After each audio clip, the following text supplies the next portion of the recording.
Eh bien, salut tout le monde, c'est Bizoro, j'espère que vous allez vraiment tous très bien la famille. En tout cas les gars, pour ma part ça va nickel. Aujourd'hui les gars, on se retrouve pour une toute nouvelle vidéo, donc c'est ma première vidéo manga que je fais, je dirais même animé, parce qu'un manga et animé ce n'est pas la même chose, je le répète.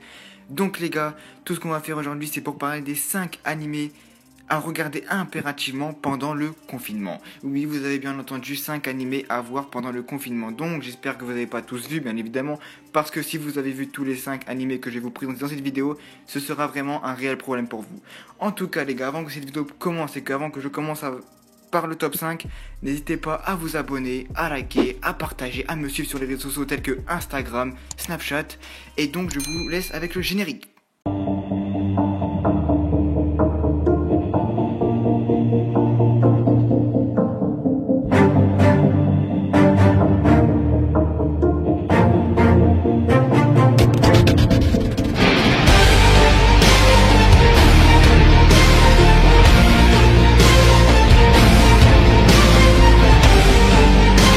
Et donc c'est parti les gars, on va commencer sans plus attendre avec le top 5. Donc dans le top 5 j'ai classé Hunter x Hunter. Je ne vous le présente plus, je vais vous laisser un petit extrait.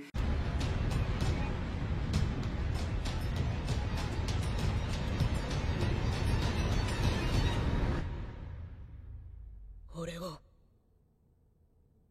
覚えているか。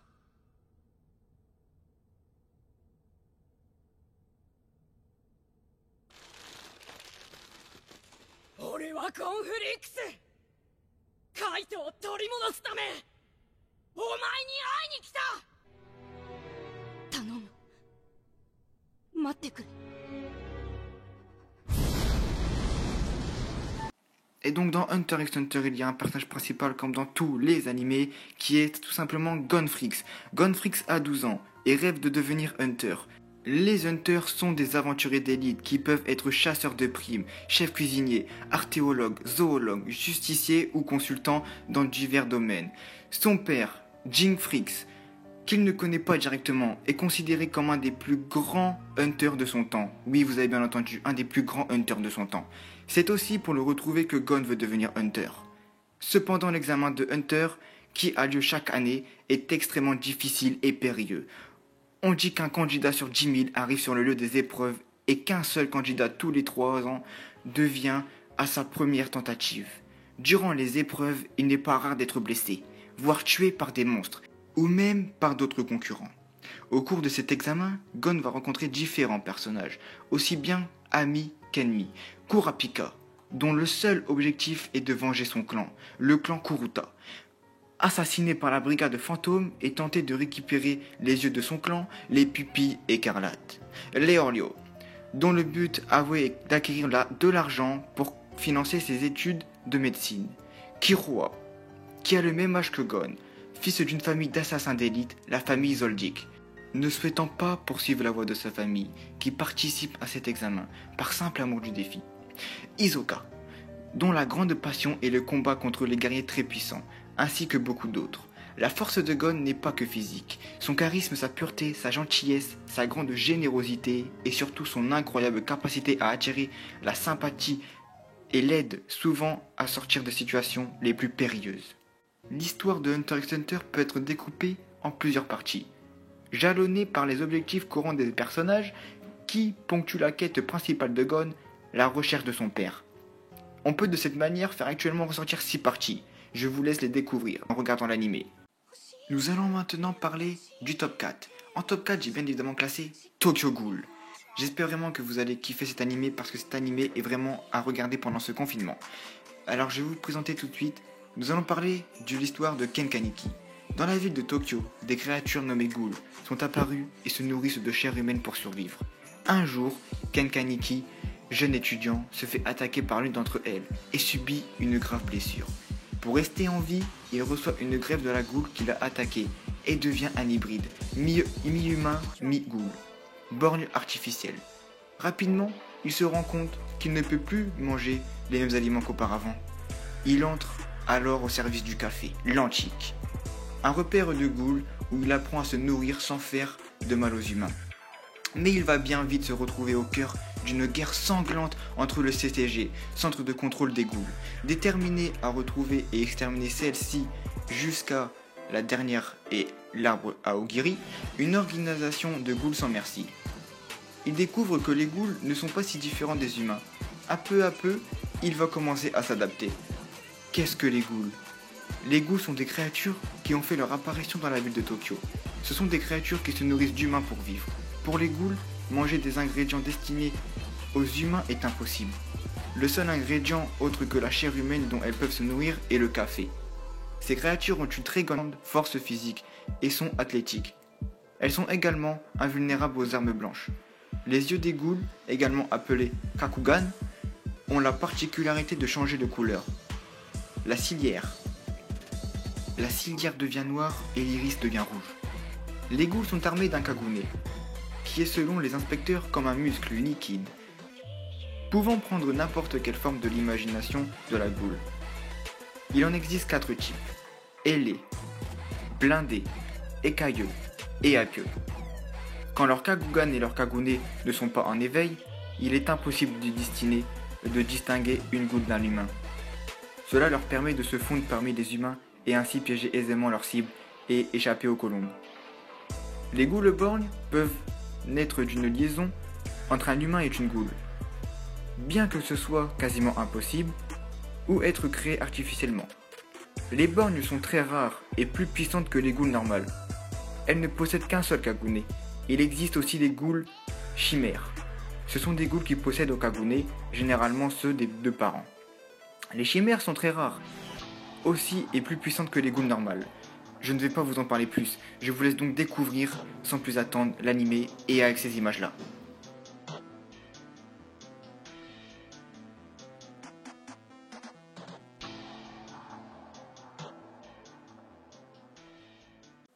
Nous arrivons dans le top 3 pour, bien évidemment, on va parler de Naruto, les gars. J'ai classé Naruto en top 3.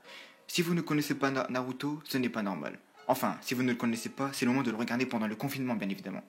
Du coup, on va parler de Naruto, les gars, de son histoire, et qui est Naruto Uzumaki. Alors, l'histoire de Naruto se déroule dans un monde rétro-futuriste, où, bien que de nombreuses technologies modernes aient vu le jour, les ninjas et les samouraïs sont restés de véritables puissances militaires. Chaque pays a un village, qui représente la force militaire du pays.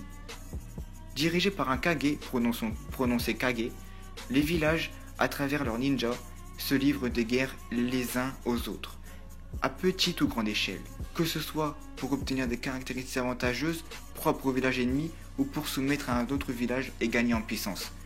Dans ce monde ninja, il existe 9 créatures gigantesques, appelées les démons à queue, qui peuvent être scellés dans un humain après une cérémonie. L'humain devient un hôte et dispose alors de la puissance du démon. 12 années avant le début du récit, l'une de ces créatures attaque le village caché de feuilles du pays de feu, Konoha. Elle est capturée et à la moitié de son esprit a été scellé dans un nouveau-né nommé Naruto Uzumaki, par le 4e Hokage, Minato Namikaze, faisant de lui l'hôte du démon à 9 queues, Kyuubi. L'histoire commence pendant l'adolescence de Naruto. Vers ses 12 ans, orphelin, cancre et grand farceur, il fait toutes les bêtises possibles pour se faire remarquer. Son rêve, devenir Hokage, afin d'être reconnu par les habitants de son village. En effet, le démon renard à 9 queues scellé en lui a attisé la crainte et le mépris des autres villageois, qui, avec le temps, ne font plus de différence entre Kyuubi et Naruto. Malgré cela, Naruto s'entraîne dur afin de devenir Genin, le premier niveau chez les ninjas.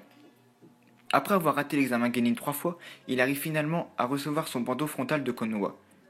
Il est alors inclus dans une équipe de 3 apprentis ninja, avec Sakura Haruno et le talentueux Sasuke Uchiwa. Sasuke Uchiwa veut venger les personnes chères à ses yeux. En tuant son frère Itachi, peu après, il rencontre leur Jonin, ninja de classe supérieure. Celui qui s'occupera de leur formation, le mystérieux Kakashi Hatake. Au début, craint et méprisé par ses pairs, Naruto va peu à peu monter en puissance et gagner le respect et l'affection des villageois, grâce notamment au combat dantesque qu'il remportera face aux ennemis les plus puissants de Konoha. Je vous laisse découvrir avec ces images.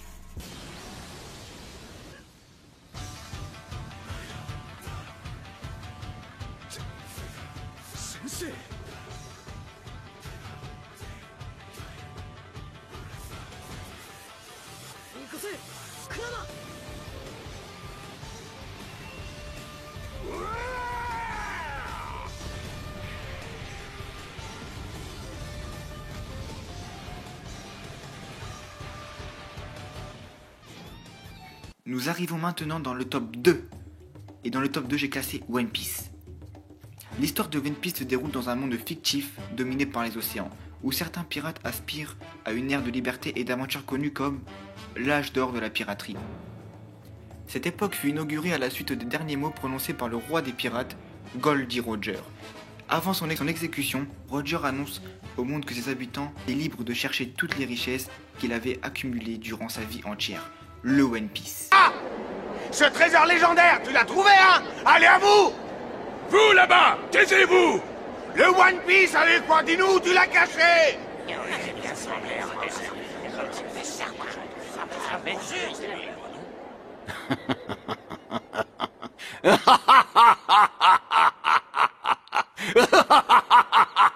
Vous en avez après, mon trésor. Vous n'avez pas le droit de parler! Je vous le laisse si vous le voulez. Trouvez-le! Je l'ai laissé quelque part dans ce monde. Exécution! 22 ans après l'exécution de Roger, l'intérêt pour le One Piece s'effritre. Beaucoup y ont renoncé, certains se demandent même s'il n'existe vraiment. Même si les pirates sont toujours une menace pour les habitants, la marine est devenue plus efficace pour contrer leur attaque. Sur les 4 mers, East Blue, North Blue, West Blue et South Blue. Pourtant, ce changement n'a pas dissimulé. Dissuadé Monkey D. Luffy, un jeune garçon, de vouloir devenir le successeur du légendaire Roger. Il va ainsi partir à l'aventure en se donnant comme premier objectif de créer un équipage afin de rejoindre la mer de Grand Line, où la fièvre de la grande vague de la piraterie continue de servir et où de nombreux grands noms de la piraterie sont à la poursuite du One Piece. Supposé être sur la dernière île de cette grande mer, Raftel, Luffy part à l'aventure après sa rencontre avec Shanks le Roux, le capitaine d'un navire de pirates qui a passé un an dans son village et l'a sauvé d'un monstre marin en sacrifiant son bras gauche. Depuis, Luffy porte son chapeau de paille, qui lui a offert pour marquer la promesse de devenir un grand pirate. Ce chapeau deviendra donc le symbole de son équipage. C'est à cette époque qu'il mange un fruit du démon qui détenait Shanks, le fruit du Gum-Gum, et qui rend son corps élastique. Les fruits du démon, une fois mangés, donnent des capacités spéciales à leur détenteur, qui perd par la même occasion toutes ses forces lorsqu'il est immergé dans l'eau de mer. Luffy et son équipage feront de nombreuses rencontres qui renforceront leur amitié et élargiront leur équipage. Mais ils devront se confronter aux équipages pirates, prônant violence et pouvoir, ainsi qu'à la marine et les soldats, garants de la justice. Outre ces conditions de vie, ce sont surtout des habitants qui rendent cette mer si dangereuse. En effet, 3 groupes les dominent. D'abord, le gouvernement mondial, dont la force s'appuie sur la marine. Puis les 4 empereurs du Nouveau Monde, Yonkou en japonais. Pirates très réputés et puissants dont font partie Barbe Noire, Shanks le Roux, Kaido, Big Mom et anciennement Barbe Blanche. Et enfin, les 7 grands corsaires. Pour ma part, One Piece est mon anime préféré. Je l'ai mis en top 2 car je ne pourrais pas mettre le top 1, Dragon Ball. L'histoire de Dragon Ball suit la vie de Son Goku, un garçon à la queue de singe inspiré du conte traditionnel chinois, la pérégrination vers l'ouest. Son Goku est un jeune garçon simple d'esprit et pur doté d'une queue de singe et d'une force extraordinaire. Il vit seul, après la mort de son grand-père adoptif, sur une montagne et en pleine nature, dans un paysage ayant les caractéristiques d'une forêt sauvage. Un jour, il rencontre Bulma, une jeune fille de la ville, très intelligente mais immature et impulsive. Et à la recherche des 7 boules de cristal légendaires, appelées Dragon Ball, dispersées sur la Terre, ces Dragon Ball, une fois réunis, font apparaître Shenron, le dragon sacré, qui exauce le souhait de la personne l'ayant invoqué. Son Goku accepte d'aider Bulma, car son grand-père adoptif Son Gohan lui avait dit d'être gentil avec les filles. De plus, le vieil homme lui avait confié l'une des 4 boules, celle à 4 étoiles, que le jeune garçon a perdue et souhaite retrouver de son souvenir. Au cours de leur parcours initialique, ils font de nombreuses rencontres. Son Goku, qui n'était jamais sorti de sa forêt, est amené à suivre un apprentissage auprès de maîtres comme Maître Muten Roshi ou Maître Karin, et à participer à plusieurs championnats du monde d'arts martiaux. Il mène de nombreuses batailles et finit par devenir le plus puissant artiste martial de l'univers. Il n'est cependant pas sans aide. Le manga présente une vaste galerie d'artistes martiaux, alliés ou ennemis, fournissant le conflit qui anime chaque arc de la saga. Un élément unificateur de l'intrigue qui accompagne la progression de Goku en tant qu'artiste martial est sa recherche de Dragon Ball éponyme. Ces boules magiques sont d'une composante de l'univers narratif. À partir de l'introduction du premier fils de Goku, Gohan, les intrigues commencent à prendre une approche beaucoup plus sérieuse et résolument orientée vers la science-fiction. Par un procédé systématique de continuité rétroactive, de nombreux personnages initialement supposés avoir des origines surnaturelles, notamment Goku et Piccolo, se révèlent être des extraterrestres venus de lointaines planètes. Dès lors, les voyages intersidéraux, des menaces extraterrestres et celles de puissants cyborgs et androïdes vont occuper une place centrale, supplantant les ennemis humains et les animaux parlant de la première série. Je vous laisse donc le découvrir par l'animé, mais je ne pense que vous le connaissez tous, Dragon Ball.